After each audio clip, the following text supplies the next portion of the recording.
हाँ, हरे कृष्णा। तो अभी हम लोग आए हैं, इस जगह का नाम है रावल गांव। क्या नाम है? हाँ, तो ये आता है गोकुल महावन के अंतर्गत। तो आज हम सर्वप्रथम गए थे रमन रेती। तो आप लोगों ने वहाँ बहुत अच्छा खेला। तो जहाँ कृष्ण और बलराम जी वो बछड़ों को चराते थे, बछड़ों को अलग चराते हैं और गायों को अलग चराते हैं। आप देखते हैं कि नंद महाराज के 9 लाख गाय थे। अभी यहाँ ऋषभानु का घर था, तो ऋषभानु के 11 लाख गाय थे। कितने गाय थे? तो नंद महाराज का गाय का ऐसे उल्लेख आता है, 11 लाख गाय का दूध जो निकलता था वो 1 लाख गाय को पिलाते थे। 1 लाख गाय का दूध है वो 10,000 गाय को पिलाते थे। वो फिर 1,000 गाय को दूध पिलाते थे। 1,000 गाय का दूध 100 गाय को पिलाते थे। वो फिर 20 गाय को पिलाते थे 100 गाय का दूध। तो ये जो 20 जो गाय थी उनका जो नाम था जो है, ये जो स्पेशल जो ऐसी गाय थी तो उनके दूधों से जो खुशबू आती थी तो उसको जो है एक स्पेशल कैटेगरी का नाम दिया है पद्मगंधा। क्या नाम दिया है? हाँ, तो पद्मगंधा का मतलब है कि जो कमल का जो बीच में जो ये होता है फूल का, उसमें जो खुशबू आती है तो उस प्रकार की गाय के वो दूध से खुशबू आती थी। तो आप देखते हैं कि हम लोग जो है उसके बाद में गए थे उखल बंधन रमन रेती के बाद।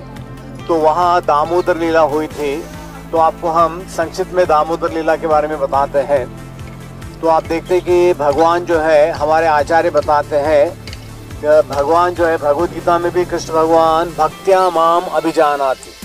अब भगवान ने ये बताया कि केवल हम भगवान को बंदी हमारे भक्ति से, प्रेम से ही भगवान को बंदी बना सकते हैं। तो ऐसे उल्लेख आता है कि जो गोकुल में जितने भी गोपियां थी वो लोग अपने घर में मक्खन बनाते थे। यही उनके मन में विचार आता था कि हमारे घर में आके कन्हैया मक्खन को चुराए। समझ में आ रहा है?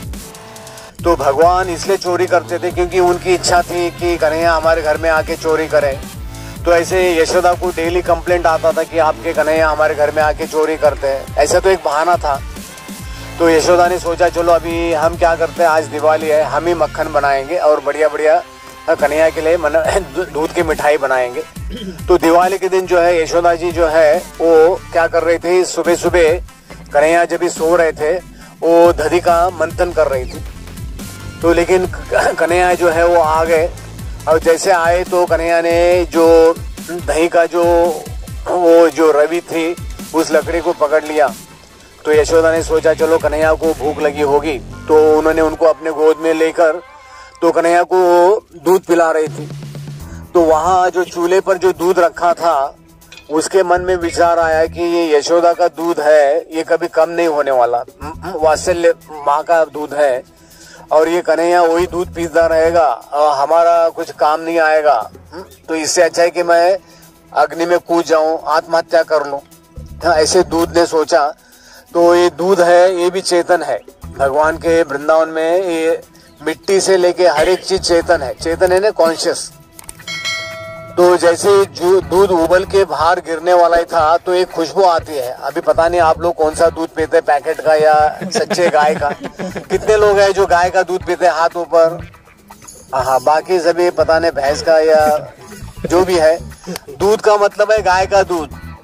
आप लोगों को समझ में आता है? आजकल लोगों की हमारी अकल काम नहीं करती क्योंकि हम जो है वो पता नहीं किसका किसका दूध पी रहे हैं, जो भी है। तो हम देखते हैं कि वो दूध जैसे यशोदा ने किया कि दूध अभी उबल के नीचे गिरने वाला ही है, उसको खुशबू आई तो कन्हैया को ऐसे नीचे पटका नहीं, रख दिया। कभी कभी जल्दीबाजी में हम लोग पटक देते। तो यशोदा ने कृष्ण को जबरदस्ती दूध पी रहे थे उसको नीचे रख दिया, भाग गई। अभी कन्हैया थे लगभग 3 साढ़े 3 साल के। पुराने जमाने में माताएं जो है बच्चों को 5-8 साल तक दूध पिलाते थे। अभी आप कहेंगे अरे ये क्या बात कर रहे हैं। तो हम लोग बच्चे को जितना ज्यादा दूध पिलाएंगे उतना ही वो बच्चा जो है हट्टा कट्टा मोटा लंबा हो जाता है। तो एक बार एक महाराज किसी एक माता जी को पूछ रहे थे, आपने अपने बच्चे को कितने साल तक दूध पिलाया? तो 12 साल का था, बड़ा हट्टा कट्टा मोटा पहलवान था।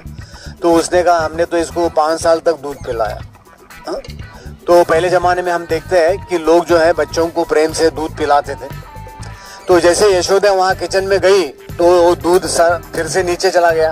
उसको थोड़ा लगा, बुरा लगा, अरे मैंने यशोदा को जो है ऐसे ही भगा दिया।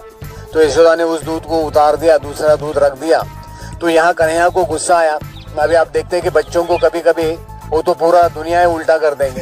अगर बच्चों को गुस्सा आता है तो पूरा ब्रह्मांड को भी उल्टा कर सकते हैं कि नहीं? उतना उनके अंदर वो जो चिल्लाते हैं उसमें इतनी आवाज होती है। हाँ, तो लोग भी परेशान, क्या सबको परेशान कर देते हैं कि नहीं? तो यहाँ कन्हैया जी रोए नहीं। तो कन्हैया ने सोचा चलो, अरे मेरे माँ को उस दूध की पड़ी है, मैं इतना अच्छा दूध पी रहा था। तो कन्हैया ने एक पत्थर लिया और वो मटके को फोड़ दिया। तो वो सारा दही बहने लग गया। तो उसी में से चल के गए अंदर जहाँ पूरा मक्खन रखा रहता था। तो एक मक्खन का घड़ा ले लिया और घर के सामने जाके बैठ गए। तो वहाँ जाके मक्खन खा रहे थे। तो उनके जो मित्र थे बंदर सब आ गए दिवाली का मिठाई खाने के लिए। तो इस प्रकार थोड़ा खुद खा रहे थे, थोड़ा बंदरों को खिला रहे थे। अब बीच बीच में पीछे भी देख रहे थे कि माँ आ तो नहीं रही। तो क्या हो गया कि सारे बंदर बैठे थे, वो लोग भी मक्खन खा रहे थे। तो क्या हो गया कि एक बंदर को उन्होंने थोड़ा मक्खन दिया तो उसके गले में अटक गया मक्खन। ऐसे तो अटका नहीं, लेकिन वो बंदर को हिचकी आ गई। मराठी में कहते मला लागली कोणाची उचकी। पता नहीं क्या, मुझे भी मालूम नहीं वो क्यों बोलते हैं। तो अभी मुझे भी उसका रिसर्च करना पड़ेगा। तो कन्हैया ने देखा, अरे ये मक्खन इतना मुलायम होता है, इसके गले में कैसे अटका? तो उसके आंख में देखा तो पीछे यशोदा जी डंडा लेके आ रही है। तो कन्हैया ने कहा, अरे अरे हाँ आम्ही जातो आमच्या गावा। तो उन्होंने मटका वो बंदर को हाथ में दे दिया, कहा कि मैं अभी चला, अभी मेरी पिटाई होने वाली है। तो कन्हैया भागने लग गए। तो पीछे से यशोदा भाग रही थे डंडा लेके, रुको कन्हैया रुको। लेकिन कन्हैया ने सोचा आज तो बहुत गड़बड़ का मामला है, मैं घर में ही पकड़ा गया, ठीक है। तो कन्हैया ने सोचा चलो, कभी कभी बच्चे क्या है कि जोर से ज्यादा चिल्लाते ताकि आपस के अड़ोस पड़ोस के लोग इकट्ठे हो जाए कि नहीं। तो इस प्रकार कन्हैया भाग रहे थे, यशोदा चिल्ला रही थी रुक कन्हैया रुक। तो सारे वहाँ के गोपियां देख रहे थे, क्या हो गया, आज चोर अपने घर में ही पकड़ा गया लगता है। तो इस प्रकार क्या हो गया है कि कन्हैया गोकुल में सब जगह भाग रहे थे। तो सारे गोपियां घर से बाहर आ रही थी, चलो आज देख लेते क्या होता है। तो यशोदा बहुत थक गई। तो कन्हैया ने देखा कि मेरे माँ को पसीना आ रहा है, बहुत थक गई। तो कन्हैया ने सोचा डंडा फेंक दो तभी मैं रुकूंगा, नहीं तो नहीं रुकूंगा। तो यशोदा ने कहा ठीक है, मैंने डंडा फेंक दिया। तो जैसे कन्हैया ने डंडा फेंक दिया तो यशोदा ने जाके झपक की मार के जो है कन्हैया को पकड़ लिया और एक गोपी से कहा कि जाके एक रस्सी ले आओ गाय को बांधने वाले, आज इसको मैं बांध देती हूँ। तो जैसे ही यशोदा कृष्ण को जो है वो बंदी कर रही थी, तो भगवान की बहुत सारी शक्तियां हैं। तो उसमें एक शक्ति है भगवान की जो भगवान के कहने के अनुसार कार्य करती है। तो उस शक्ति ने सोचा कि ये हमारे कन्हैया को कैसे बांध रही है, कैसे बांध सकती है। तो उसने क्या किया कि रस्सी को कम करना चालू किया। यशोदा ने बहुत सारे रस्सी मंगाए। तो जो भी वो गांठ मारने का प्रयास करती थी, हर समय 2-2 अंगुल कम हो जाता था। तो हमारे आचार्य बताते हैं 2 अंगुल का मतलब क्या है, एक है हमारा प्रयास, एक है भगवान की कृपा। अभी आप देखते हैं कि सूर्य है, ये सबको क्या दे रहा है, प्रकाश दे रहा है। अगर घर के अंदर कोई बैठा है तो उसकी गलती है, उसको ऊपर छत में आके बैठना पड़ेगा।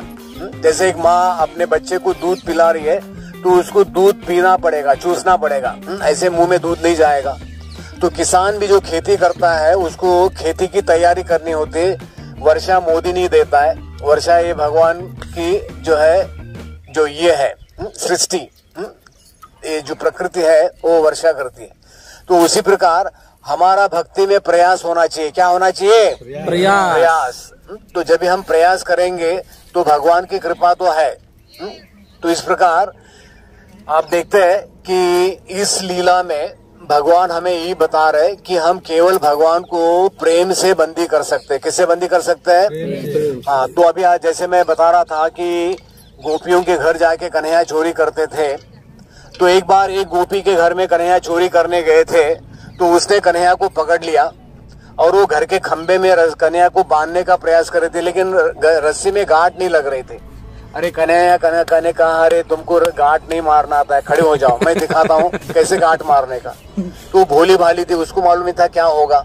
ठीक है, वो बेचारी खड़ी हो गई, तो कन्हैया ने उसको लपेट का अच्छी गांठ मारा, बोला आम्ही जातो आमच्या गावा, तुम्ही इकडेच राहावा।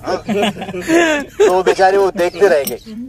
ऐसे और एक गोपी थी, वो उसने क्या किया कि उसके घर में जाके कन्हैया वहां बैठ के मक्खन खा रहे थे, बाहर का दरवाजा बंद करके वो जोर से दौड़ के गई नंद महाराज के घर में और जाके यशोदा को कहने लगा, अरे यशोदा अभी अभी मेरे घर में तुम्हारा कन्हैया चोरी कर रहा था, उसको मैंने बंद करके आई।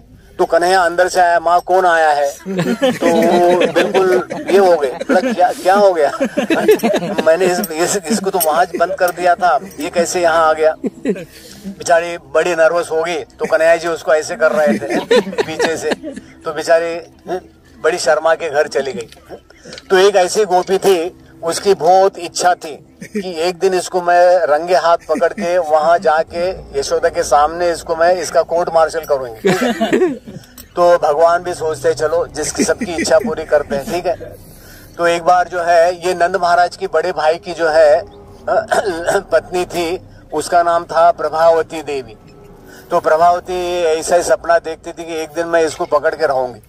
तो एक दिन कन्हैया सचमुच उसके घर में पहुंच गए और मक्खन में हाथ डाल के मुंह में डालने वाले थे, पकड़ा, ऐसे पकड़ा कि जोर से हाथ, कि कहा, अरे चोर, तुमको आज मैंने रंगे हाथ पकड़ लिया, अभी चलो।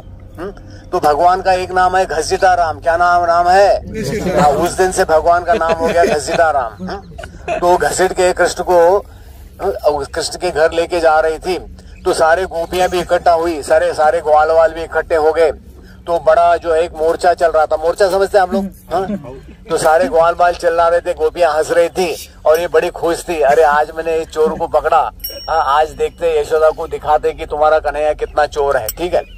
तो कन्हैया ने कहा, अरे मैं छोटा बच्चा हूँ और मेरा हाथ ऐसे पकड़ा है कि मैं कोई बड़ा मुजरिम हूँ, मैंने तो मक्खन ही चुरा है, मुझे छोड़ दो, कभी तुम्हारे घर नहीं आऊंगा। उसने कहा, नहीं, नथिंग डूइंग, चलो। तो कहा कि बहुत हाथ दर्द कर रहा है, हाथ बदल दो। उसने कहा ठीक है, हाथ बदल देंगे। लेकिन जैसे वो हाथ उसने बदलने के लिए दूसरा हाथ दिया, तो कन्हैया ने उसके ही लड़के का हाथ पकड़ा दिया। अब आप लोग जानते हैं कि कन्हैया कितने चालू मास्टर हैं। तो वो बड़े प्रेम से जा रही थी, तो जैसे नंद महाराज के घर के आंगन में पहुंचने वाली थी, नंद महाराज बाहर निकले, तो उसको थोड़ा शर्म आया, अरे नंद महाराज क्या बोलेंगे, मेरे कन्हैया को ऐसे पकड़ के लाई है। तो उसने अपने साड़ी का पल्लू कन्हैया के मुंह पर डाल दिया। तो नंद महाराज निकल गए, ये घर के अंदर जाके कही, अरे यशोदा जी सुनो, मैं एक चोर को पकड़ के लाई हूँ। तो जैसे यशोदा जी आए, पीछे से कृष्ण भी आए, मैया कौन आया है? तो वो कहते, अरे ये बदमाश, और देखा ये उसका ही बदमाश। उसने कहा, तू बदमाश कहाँ से आ गया? सर में हाथ मार लिया और यशोदा ने कहा, अरे क्या हो गया, आप सपना तो नहीं देख रहे थे, क्या गया? बोला, मैंने उसको पकड़ा था, लेकिन ये बदमाश कैसे आ गया पता नहीं। तो कन्हैया पीछे से उसका थोड़ा मजाक उड़ा रहे थे। तो बेचारी बड़ी दुखी होके घर जा रही थी, तो बच्चे ने हाथ खींचा, तो देखा वो फिर कन्हैया ही थे। कन्हैया ने कहा, खबरदार, पहले तुमको बोला था, छोड़ दो, इतना सब पंगा नहीं होता था। तो अगली बार अगर आप फिर से पकड़ोगी तो मैं तुम्हारे पति का रूप धारण करूंगा। तो वो तो बोली, अरे नको रे बाबा। वो अपने घर भाग गई। तो अभी आप देखते हैं कि इस लीला में बहुत सारे विरोधाभास हैं।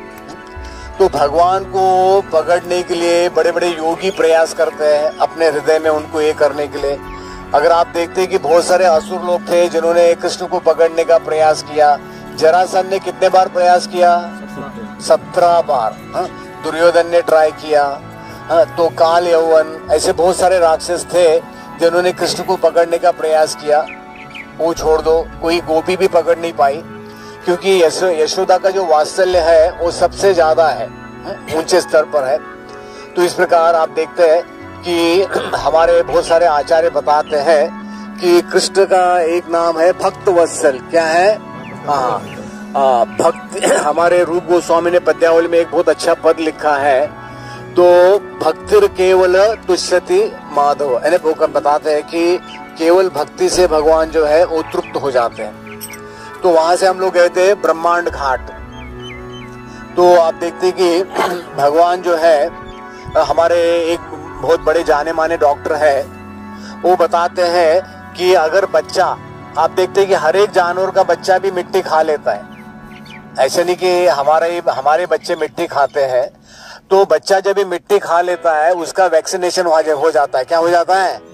आजकल आप लोग जो टीका लगा रहे हैं ये सब कुछ उल्टा ही, आप कोई टीका लगा रहे हो लोग, आपको चूना लगा रहे हैं, जो भी है।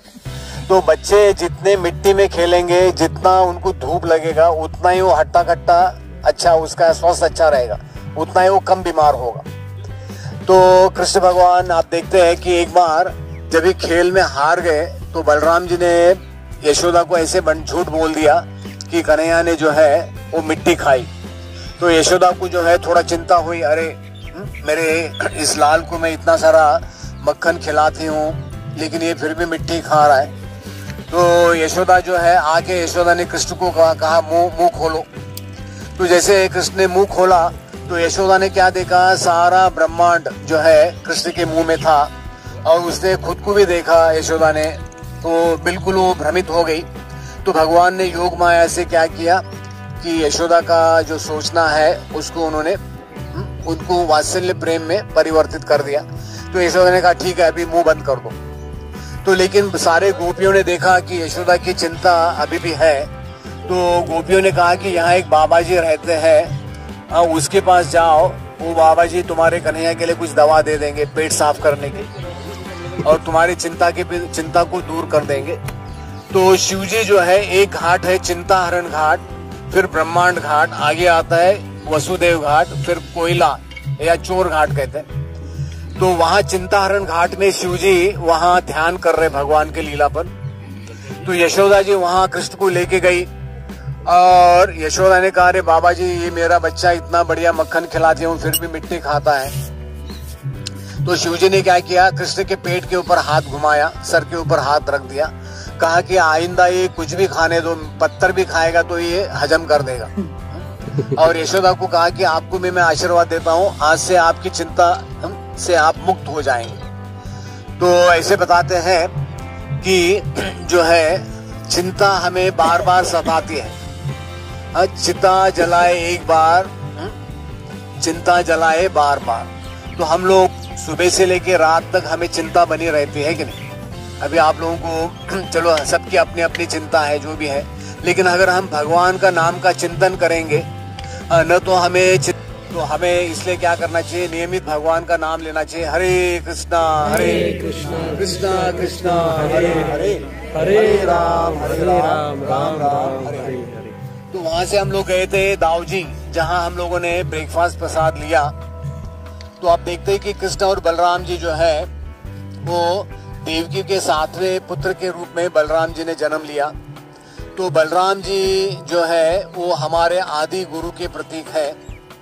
तो बलराम जी क्या करते हैं कि हमारे हृदय में प्रवेश करके हमारे हृदय का जितना भी ये है 6 अनर्थ है, काम क्रोध लोभ मद मोह मत्सर, इनका सफाई कर देते हैं और कृष्ण के अवतार के लिए हमारा हृदय वो निर्मल कर देते हैं। तो कृष्ण और बलराम जी ने में केवल रंग का फर्क है और 8 दिन का जो है उनके जन्म में फर्क है।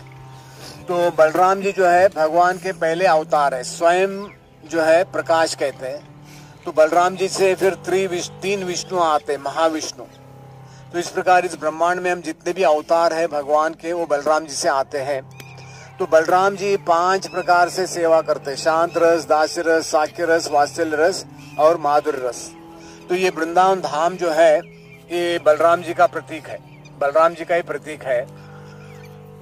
तो जब भी कृष्ण और बलराम जी लीला कर रहे थे गोकुल में, तो उन्होंने साथ में लीला किया। द्वारका मथुरा सब जगह बलराम जी एक साथ थे।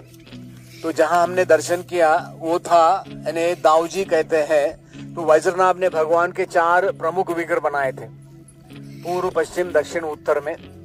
वो है वृंदावन में जो है भगवान का जो है गोविंद जी, मथुरा में जो है केशव देव और गोवर्धन में जो है वो है हरिदेव और मथुरा में जो है वो है बलदेव। ये 4 जो है विग्रह, प्रमुख विग्रह जो है वज्रनाभ ने 5000 साल पहले बनाए थे। तो बलराम जी शास्त्रों में उल्लेख आता है हमें आध्यात्मिक शक्ति देते। क्या देते हैं? आध्यात्मिक शक्ति। हाँ, जैसे आप लोग भोजन बनाते हैं, भोजन में अगर नमक नहीं डालते या मिठाई में चीनी नहीं डालते, उसका कुछ मिठाई का कुछ मतलब नहीं है। तो हमें आध्यात्मिक शक्ति, भक्ति में जो आध्यात्मिक शक्ति है वो बलराम जी के द्वारा मिलती है और उनके बिना हमें कोई आध्यात्मिक बल नहीं मिलेगा। तो बलराम जी जो है वो भगवान के साथ, जैसे मैंने बताया, 5 रसों में वो भगवान की सेवा देते। बलराम जी का एक नाम है सेवानंद भगवान। क्या नाम है? सेवा। उनको सेवा देने में, हमें तो मेवा खाने में आनंद आता है कि नहीं? हम लोगों का नाम होना चाहिए मेवानंद भगवान, है कि नहीं? तो भगवान में भी 2 प्रकार है, एक स्वयं भगवान है कृष्ण भगवान, एक सेवक भगवान है और एक सेव्य भगवान है। तो बलराम जी सेवक भगवान है। तो ये पूरा वृंदावन धाम है, ये बलराम जी का शरीर है, ठीक है। तो भगवान के जितने भी वस्त्र है, उनके गहने हैं, ये सब कुछ बलराम जी के जो विस्तारित रूप है। तो बलराम जी का विवाह हुआ था रेवती के साथ। किसके साथ? हाँ, रेवती। एक कथा आपको सुनाते हैं। तो ऐसे उल्लेख आता है कि सतयुग की घटना है। एक राजा थे रैवत, तो उसकी एक बहुत सुंदर कन्या थी। उस समय भी अच्छा लड़का नहीं मिलता था, चलो अभी कलयुग है। तो वो राजा रैवत जो है ब्रह्मा जी के पास गए थे, अगर आप कहीं कोई अच्छा लड़का है तो हमको बताओ।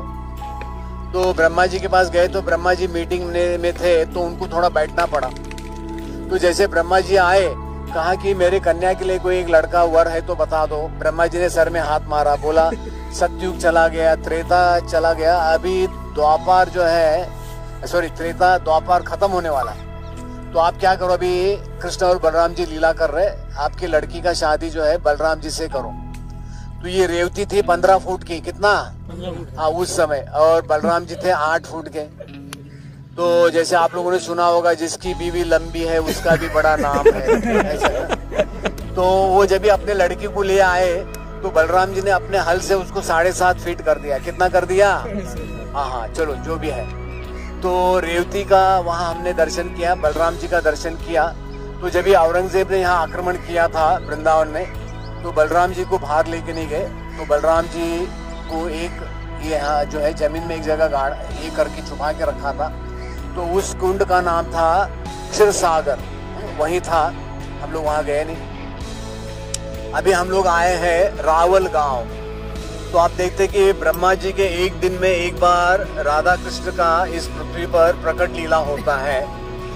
तो ऐसे बताते हैं कि ब्रह्मा जी के एक दिन में जब भी लीला होती है, राधा रानी का जन्म होता है, कभी कभी कृष्ण का बाद में जन्म होता है, कभी कभी राधा रानी का पहले जन्म होता है। तो राधा रानी का कभी कभी बरसाना में जन्म होता है, कभी कभी यहाँ होता है। तो आपको 2 छोटी कहानियां बताते हैं। तो ऋषभानु कीर्तिदा वो काफी बूढ़े हो गए थे, 80 साल के, उनको कोई संतान नहीं थी। तो एक बार उन्होंने जाके शिवजी से प्रार्थना की काम्यवन में, कामेश्वर महादेव से। तो कुछ दिनों के पश्चात वो यहाँ यमुना जी में स्नान करने आए थे। तो सूर्य का पूरा प्रकाश जो है एक कमल के ऊपर गिर रहा था। तो वो देख के ऋषभानु निकट में गए तो उन्होंने देखा कि उसमें एक नवजात कन्या थी। वो अंधी थी, उसको कुछ सुनाई नहीं देता था, वो कुछ बोल भी नहीं रही थी। तो उन्होंने ला के अपने पत्नी को दे दिया। तो नारद जी को पता चला कि राधा रानी का जन्म हुआ है। तो नारद जी यहाँ आए, सबको पूछते पूछते उन्होंने कहा कि आप जाके ऋषभानु को पूछो। तो ऋषभानु ने पहले मना कर दिया, लेकिन नारद मुनि ने अपने कैलकुलेशन फिर से किया, देखा तो राधा रानी का वो जो है लॉन्गिट्यूड लैटिट्यूड आप लोग पता नहीं जानते कि नहीं। तो उन्होंने देखा कि राधा रानी का यही कहीं जन्म हुआ है। तो नारद जी वापस आए, ऋषभानु उनको अंदर लेके गए। तो नारद जी ने जब राधा रानी का दर्शन किया, चरणों का दर्शन किया, तो बताया था कि राधा रानी ने नारद जी को दर्शन दिया और कहा कि आप किसी को बताना मत कि हमारा यहाँ जन्म हुआ है। तो ऋषभानु ने बाद में जो है नारद जी ने उनको कहा कि आपकी कन्या जब भी 2 साल की हो जाएगी, आप एक बड़ा यज्ञ करना, नंद महाराज को बुलाना।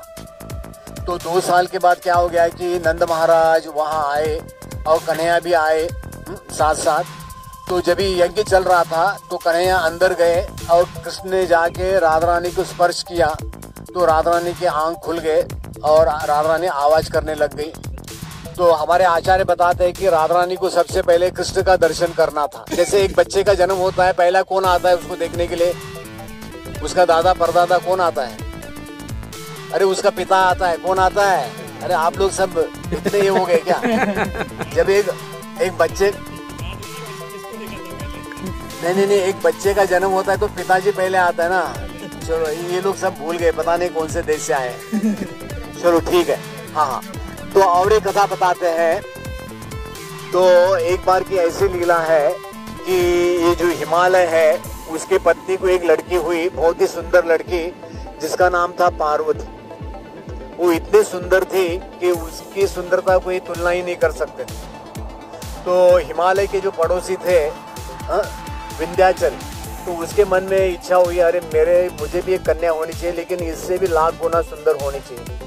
वो अड़ोस पड़ोस आप लोग जानते हैं ना, जहाँ पे रहते हैं कि नहीं। तो इस प्रकार क्या हो गया, विंध्याचल ने ब्रह्मा जी को प्रार्थना किया। ब्रह्मा जी सोच में पड़ गए, पार्वती से भी लाख गुना सुंदर कन्या कौन हो सकती है। तो ब्रह्मा जी ने ध्यान किया, उन्होंने देखा कि भगवान अभी प्रकट लीला करने वाले हैं। तो ब्रह्मा जी ने भगवान से अनुरोध किया कि हम राधा रानी को जो है ऋषभानु के पत्नी के गर्भ से विंध्याचल के पत्नी के गर्भ में कुछ समय के लिए स्थानांतरित करेंगे, बाद में का लीला आप देख लेना। इस प्रकार क्या हो गया कि ऋषभानु के पत्नी के गर्भ से राधा रानी जो है उनको जो है योग माया के द्वारा विंध्याचल के पर्वत उसके पत्नी के गर्भ में स्थानांतरित कर दिया। कुछ समय के बाद में दो जुड़वा लड़कियों का जन्म हुआ। एक थी राधा रानी, दूसरी थी चंद्रावली। और राधा रानी के 6 गोपियां हैं, उसको 6 शक्तियां हैं, उनका भी जन्म हुआ। उस समय पूतना वहां घूम रहे थे, तो पूतना ने वो दोनों बच्चों को जो है चुरा लिया और वो हिमालय से इस तरफ आ रही थी वो कंस को देने के लिए। तो यहाँ आते आते वहाँ ब्राह्मणों ने यज्ञ किया और पूतना की ताकत बिल्कुल खत्म हो गई। तो राधा रानी यहाँ कमल में गिर गई, यमुना जी में, कमल के फूल में। आगे एक गांव है चंद्रभानु, जो ऋषभानु के बड़े भाई थे। तो ऋषभानु को गाय के गोटे में चंद्रावली वो वहां प्राप्त हुई और बाकी जो 6 शक्तियां गोपियां थी वो अलग अलग गोपों के घर में उनका जो है प्राकट्य हो गया बाद में। तो ऐसे राधा रानी के अलग अलग समय के अलग अलग कथाएं हैं। तो राधा रानी के जो है 24 गुणों का उल्लेख आया है चैतन्य चरितामृत में। तो उसमें जो है बताया था कि राधा रानी हमारी जो है वो माँ के समान है और राधा रानी सब भक्तों में श्रेष्ठ है। अगर हम राधा रानी से प्रार्थना अगर करते हैं तो राधा रानी क्या करेगी, भगवान से अनुरोध करेगी, हाँ ये अच्छे भक्त है।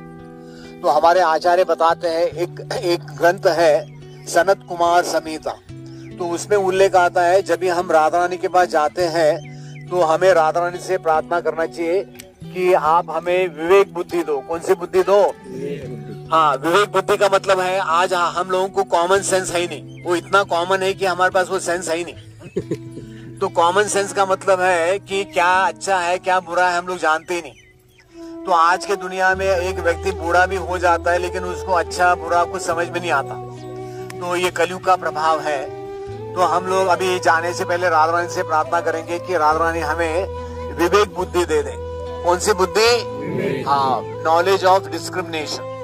तो जब तक हमारे अंदर विवेक बुद्धि नहीं है तो हम इस दुनिया में वो क्या है कि गीता में भगवान बताते हैं, ममे अंश जीव लोके जीव भूत सनातन मनशस्त्रानि इंद्रियानि प्रकृति पास्तानि कर्षति। तो इस दुनिया में हम लोग क्या है, घिस रहे, बार बार इधर उधर लात खा रहे फुटबॉल के मापी। तो लेकिन यहाँ अगर राधा रानी की कृपा होगी, अगर हमें विवेक बुद्धि प्राप्त होगी तो हम भक्ति में स्थिर हो जाएंगे और इस प्रकार इसी जन्म में हम भक्ति करके भगवत धाम वापिस जा सकते।